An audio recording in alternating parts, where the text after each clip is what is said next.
Well, the Knicks were off today after two tough ones in OKC and Chicago, and that was after their 9-game winning streak. Joining me now, CP the Franchise, the creator of KnicksFanTV. CP, thanks for joining us. Joe, always a pleasure to be on with you. Well, let's talk about the Knicks stepping it up in competition on Friday. They played OKC tough most of the way. In fact, they were leading heading into the fourth quarter, and then something happened in the fourth. Same thing last night in Chicago, played well, and then they got blitzed in the third. After that tough back-to-back coming off the long winning streak, how are you feeling about this team right now? Still feeling good about this team, Joe. When you look at it, the fact that this team has won 9 out of their last 11 games, offensively, they can certainly bring it on any night. And so you certainly feel good about that. They went into OKC in a 12-round fight and just ran out of steam in crunch time. And so for the Knicks, they need to do some soul searching here. Tom Thibodeau has to lengthen the rotation to try to get his starters some much-needed rest. And then as it relates to the bench, these guys have to step up and be effective in their role. Precious Achiuwa did get more minutes in the loss to the Chicago Bulls. Landry Shamet looked a little bit better. Campaign played as well in the absence of Miles McBride. And so it's going to be all hands on deck to get this Knicks team turned around. But it's got to start with their defense, Joe.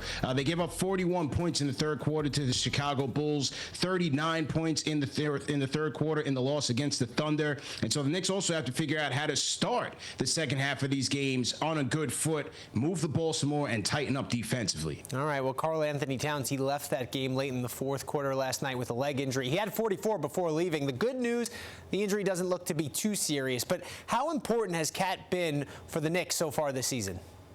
He's vital. He's their MVP. I continue to say that right now. I mean, in the loss to the Bulls, 44 points, 16 rebounds, Joe, and 5 assists. He led that Knicks comeback in the fourth quarter, and in garbage time, mostly got injured. And so hopefully it's nothing too serious. According to Stephen Bondy of the New York Post, Karl-Anthony Towns was seen lifting weights after this game. So he is a game-time decision in their matchup against the Orlando Magic, but the Knicks can ill afford to have Karl-Anthony Towns miss multiple games. They're going to need the big bodega.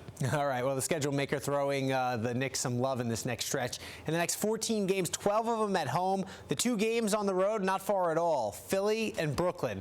So how crucial do you think it is for the Knicks to roll off some wins in this stretch where they won't see the inside of an airport? And let's not forget, last January was pretty good for them as well. I believe they were 14-2.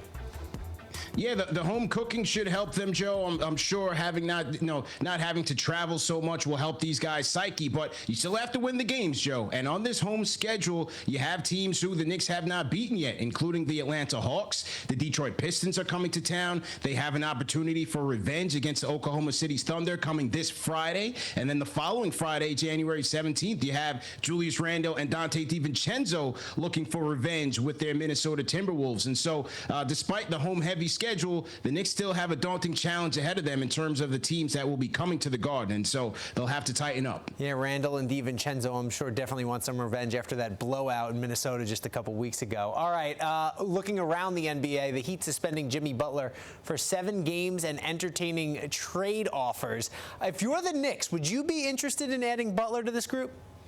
No, absolutely not, Joe. If Pat Riley comes calling, I would hang up if I'm Leon Rose. You don't want any parts of an aging 35-year-old Jimmy Butler who's going to be looking for his next contract. And making a trade for Butler would force the Knicks to subtract from their already budding core. But what the Knicks and Leon Rose need to do is comb those phone lines, comb the market, and see if they can find a wing or a front court help off of the bench that can give them long minutes and also help with this team's defense. The Knicks need to tighten up defensively if they want to truly be considered one of the best in the NBA. Is there a name you have in mind?